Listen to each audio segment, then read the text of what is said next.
مسلمانوں کے دشمن ہو گئے تو پھر حضرت علی نے ان کے ساتھ مقابلہ کیا اور وہ جتنے خارجی ہوئے تھے ان کو قتل کیا. چند خارجی بچ کر کے وہاں سے نکل کر بھاگے اور انہوں نے اپنی الگ الگ جماعتیں بنائی.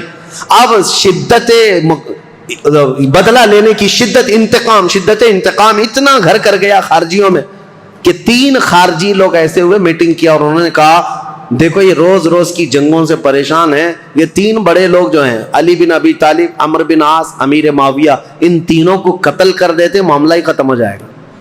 نعوذ باللہ. یہ 3 کاموں کے لیے عبد الرحمن بن ملجم, عمرو بن بکیر اور ایک شخص اور تھا برکہ بن عماد یا کچھ اس کا نام برکہ تھا, یہ 3 خارجی لوگ تھے. میٹنگ کیا, کہا ہم تینوں ایک ہی دن کا انتخاب کرتے ہیں, ایک ہی دن تینوں کو ماریں گے. 3 بڑے صحابہ کو, حضرت علی کو, حضرت عمرو بن عاص کو, حضرت امیر معاویہ کو. ان تینوں نے, حتیٰ کہ یہ جو عبد الرحمن بن ملجم ہے اس نے شادی کی, یہ عاشق تھا ایک عورت کا, اور اس نے شادی میں اپنی عورت کے مہر میں یہ رکھا تھا کہ 12,000 دینار مہر میں دوں گا اور علی بن ابی طالب کی گردن مہر میں دوں گا. قتل مہر میں رکھا تھا. اس قدر دشمنی کوٹ کوٹ کر بھری ہوئی تھی. اور ان تینوں نے ایک تاریخ متعین کی, رمضان المبارکہ کی. 17 رمضان کو تینوں اپنے اپنے علاقوں میں گئے. حضرت علی کوفہ میں تھے, حضرت عمرو بن عاص یہ مدینے میں یا دوسرے علاقے میں تھے, حضرت امیر معاویہ ملک شام میں تھے. تینوں پھیل گئے اپنے اپنے ان منصوبوں کو لے کر. اور حضرت امیر معاویہ, حضرت عمرو بن عاص کے لیے جو لوگ گئے تھے, ایک برکہ اور ایک جو حضرت عمرو بن عاص کو قتل کرنے والا تھا, یہ تینوں بکیر, عمرو بن بکیر, یہ دونوں جو ہے اپنی پلاننگ میں فیل ہوئے. لیکن عبد الرحمن بن ملجم یہ تلوار کو زہر میں بجھا کر کے کوفہ میں روز انتقام کی آگ میں بھڑکتا رہا. اور حضرت علی رضی اللہ تعالیٰ عنہ ایک رات سوئے ہیں اور خواب میں رسول اللہ صلی اللہ علیہ وسلم کو دیکھا, جیسے حضرت عثمان اپنی شہادت کے دن ایک دن پہلے دیکھے. حضرت علی رضی اللہ تعالیٰ عنہ نے خواب میں رسول اللہ سے عرض کیا, یا رسول اللہ میری امت نے مجھے ٹھیس پہنچا, آپ کی امت کے کچھ لوگوں نے مجھے ٹھیس پہنچائی. رسول کریم صلی اللہ تعالیٰ علیہ وسلم نے فرمایا, اے علی تم کل کھڑے ہو جانا, ان قریب وہ پوری قوم ہلاک ہوگی جس نے تجھے ٹھیس پہنچائی. رسول کریم صلی اللہ تعالیٰ علیہ وسلم نے فرمایا, اور ان کی زندگی میں ہی یہ حضور نے فرمایا تھا, علی جو جماعت تم سے نفرت کرے گی وہ جہنم میں جائے گی. حضور نے تو منافق کی علامت بھی بتائے, جس کو علی سے بغض ہوگا وہ مومن نہیں منافق ہوگا, زندگی میں فرمایا تھا. تو حضرت علی نے خواب دیکھا, صبح حضرت حسن کو اٹھایا بستر سے, امام حسین کو اٹھایا, کوفہ میں تھے, کہا کہ چلو فجر کی نماز کے لیے جا رہے تھے. اور حضرت علی کی عادت تھی فجر کی نماز کے لیے لوگوں کو جگاتے تھے, ہر گھر سے آواز دیتے تھے زور سے. حضرت حسن اور حضرت حسین کو اٹھایا اور کہا میں نے خواب میں رسول اللہ کو دیکھا ہے, اور رسول پاک صلی اللہ تعالیٰ علیہ وسلم نے مجھ سے یہ فرمایا, وعدہ فرمایا. اور اس کے بعد یہ کہتے ہوئے حضرت علی محراب کی طرف بڑھ رہے تھے سارے لوگوں کو. یہ عبد الرحمن بن ملجم نے حضرت علی کرم اللہ وجہہ الکریم کے چہرے پر وار کیا, اور وہ تلوار سے حضرت علی رضی اللہ تعالیٰ عنہ کے انجانے میں چہرے سے ایسا گھاؤ بیٹھا کہ ایک ایک بات دیگرے کئی حملے کیے نماز پر جانے والے کے لیے. اور اسی وقت حضرت علی رضی اللہ تعالیٰ عنہ کے جسم میں زہر بھی سرایت کر گیا, چہرے سے لے کر حضرت علی رضی اللہ تعالیٰ عنہ کے کندھے تک زخم آیا تھا. آپ زمین پر آ گئے تو آپ کو سارے لوگوں نے اٹھایا. یہ فجر کا وقت تھا, 17 رمضان المبارک کی تاریخ تھی. مولا کائنات علی مرتضیٰ رضی اللہ تعالیٰ عنہ کو گھر لایا گیا تو آپ جام شہادت نوش فرما گئے. اس حیدر کرار فاتح خیبر کی شہادت ہو گئی 17 رمضان کو. مارنے والا قاتل عبد الرحمن بن ملجم, اس کو پکڑ کر کے لوگوں نے ٹکڑے کر دیے تھے اور اس کے ٹکڑے جلا دیے گئے تھے. خارجی تھا, لیکن میرے عزیزوں مولا کرم اللہ وجہ الکریم علی بن ابی طالب کے قتل کے ساتھ ہی اسلام کا تاریخ کا ایک دروازہ بند ہو گیا. یہ ایک ایسا دور تھا جہاں پر خلافت راشدہ ختم ہو گئی. خلفائے راشدین جو 4 ہیں, اور بعض نے حضرت حسن بن ابی طالب کو بھی خلفائے راشدین میں شمار کیا. اب میں یہاں تاریخ کو روک دیتا ہوں اور عرض کرتا ہوں, میرے آقا نے فرمایا تھا کہ میرے بعد 30 سال خلافت ہوگی. الخلافت بعدی 30 ثم الملوک. 30 سال میرے بعد خلافت ہوگی اور اس کے بعد بادشاہت آ جائے گی. اب حساب کرو, سیدنا ابو بکر صدیق کا زمانہ 2.5 سال کا, 2 سال کچھ مہینے. حضرت عمر فاروق رضی اللہ تعالیٰ عنہ کا زمانہ 10 سال, کتنے ہوئے؟ 12.5 سال. حضرت عثمان بن عفان رضی اللہ تعالیٰ عنہ کا زمانہ 12 سال, کتنے ہوئے؟ 24 سال. حضرت علی بن ابی طالب رضی اللہ تعالیٰ عنہ کی خلافت کا کل زمانہ 5 سال کچھ مہینے تھا, کتنے ہوئے؟ 29 سال. 6 مہینے بچے تھے جس میں حضرت امام حسن خلیفہ ہوئے تھے. اسی لیے بہت سارے مفسرین محدثین یہ کہتے ہیں وہ بھی خلفائے راشدین میں شامل ہیں. 6 مہینے کے بعد انہوں نے خلافت امیر معاویہ کو دے دی تھی, لیکن خلافت کا دروازہ یہاں پر جو راشدہ ہے, خلافت راشدہ بند ہو گیا. خلفائے راشدین کا وہ سنہرا دور ختم ہو گیا. عزیزان گرامی, اسلام کی تاریخ کی وہ سچائیاں ہیں جو ہر جوان کو سننا چاہیے. 17 رمضان کو کوفہ والے کہتے ہیں بدلیاں ایسی چھا گئی تھیں, لگتا تھا کہ لوگ تو لوگ ہیں, آسمان بھی رو پڑا ہے علی بن ابی طالب کی شہادت میں. حضرت علی کرم اللہ وجہ الکریم کا جسد خاکی لایا گیا, امام حسن نے نماز جنازہ پڑھائی, امام حسین نے غسل دیا تھا, اور آپ کو کوفہ شہر کے اسی مسجد کے کنارے دفن کیا گیا تھا. بعض روایات میں ہے آپ کے جسد مبارکہ کو لوگوں سے چھپا کر کے رکھا گیا تھا, کیونکہ خارجی جو جماعت تھی وہ اتنے شدید قسم کی نفرت کر رہے تھے کہ کہیں قبر کو اندھیرے میں کھود کر توہین نہ کریں, بے حرمتی نہ کریں. مولا کائنات علی مرتضیٰ رضی اللہ تعالیٰ عنہ کی قبر مبارکہ کو چھپایا گیا تھا, لیکن بہت ساری روایتیں بتاتی ہیں مقام نجف اشرف جو کوفہ کا حصہ تھا جہاں مولا علی کو دفن کیا گیا, آج بھی امیر المومنین کا دروازہ بڑی شان کے ساتھ کھلا نظر آتا ہے. اور ان کی تربت انور پر جب جھنڈا لہراتا ہے تو میرے عزیزوں کئی مرتبہ نجف جانے کا موقع ملا, کئی مرتبہ عراق گیا. جب بھی اس لہراتے ہوئے جھنڈے کو دیکھتا ہوں تو خیبر یاد آ جاتا ہے.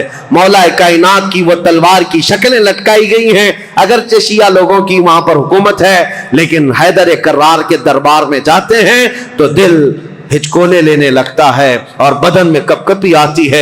اس دربار میں آئے ہیں جس نے خیبر کے پھاٹک کو ایک ہاتھ سے اکھاڑ کر پھینکا تھا, جس نے اسلام کی تاریخ میں ایک نیا دروازہ کھولا تھا, جس کو رسول اللہ نے اپنی وفات کے وقت تک پسند کیا تھا. آپ کو پتا ہے پیدا ہوئے علی, حضرت علی جس دن پیدا ہوئے رسول اللہ نے اپنا لعاب پاک ان کو چٹایا تھا. روایات یہ ہے حضرت علی نے آنکھیں کھولی نہیں تھی, سب سے پہلے آنکھیں کھولی تو دیکھا تو چہرے رسول کو دیکھا تھا. رسول کریم صلی اللہ تعالی علیہ وسلم کے گھر میں پرورش پائے, اپنے باپ کے گھر میں نہیں, رسول اللہ کے گھر میں. جب رسول اللہ نے اسلام کی دعوت دی, سب سے پہلے اسلام لانے والے علی بن ابی طالب تھے. جنگوں میں ہر جگہ شریک, بدر میں بڑھ کر مقابلہ کرنے والے. احد میں حضرت علی کے جسم پر 18 زخم ایسے تھے جن ہر زخم سے خون رستا تھا. صحابہ کہتے ہیں ہم کہتے تھے علی کو کہ زخموں کی پٹی کر لو, لیکن وہ دوڑے جاتے تھے کہ میں رسول اللہ کو دیکھ لوں. میدان جنگ میں اس طرح ثابت قدم رہنے والے. ایک مرتبہ لوگوں نے کہا حضرت علی ان کے پنڈلی میں ایک تیر ایسا چبھ گیا تھا کہ نکالتے تو گوشت نکل آ جاتا تھا, آپ نکالنے نہیں دے رہے تھے. لوگوں نے کہا علی بن ابی طالب کی اس پنڈلی سے تیر اس وقت نکالو جب یہ نماز پڑھنے کے لیے چلے جائیں, اس لیے کہ نماز میں ایسے مح ہو جاتے تھے دنیا و ما فیہا سے بے خبر, دنیا میں ہو کیا رہا ہے, کیونکہ وہ اپنے خالق کائنات کے رب کے حضور سجدہ کرتے. جو لوگوں نے یہ کہا حضرت علی جیسی نماز کے لیے رکعت باندھے, ان کی پنڈلی سے یہ تیر کھینچ کر نکالا گیا, اس تیر کے ساتھ گوشت بھی نکل کر کے آ گیا, لیکن ان کی نماز نہیں ٹوٹی. نماز مکمل کیا, سلام پھیرنے کے بعد لوگوں سے پوچھا کس نے میری پنڈلی سے تیر نکالا اور کس وقت نکالا, مجھے تو خبر ہی نہ ہوئی. وہ حیدر کرار کی نماز تھی. رسول اللہ کے ساتھ ہر گھڑی رہنے والے حضور صلی اللہ تعالی علیہ وسلم نے اپنی عزیز لخت جگر فاطمہ الزہرا کے لیے کسی کو منتخب کیا تھا, وہ علی بن ابی طالب کو منتخب کیا تھا. اور یہ بات بھی بتا دوں, رسول اللہ نے اپنے جانے کے وقت جن لوگوں کا نام فرمایا تھا کہ میں ان لوگوں سے راضی ہوں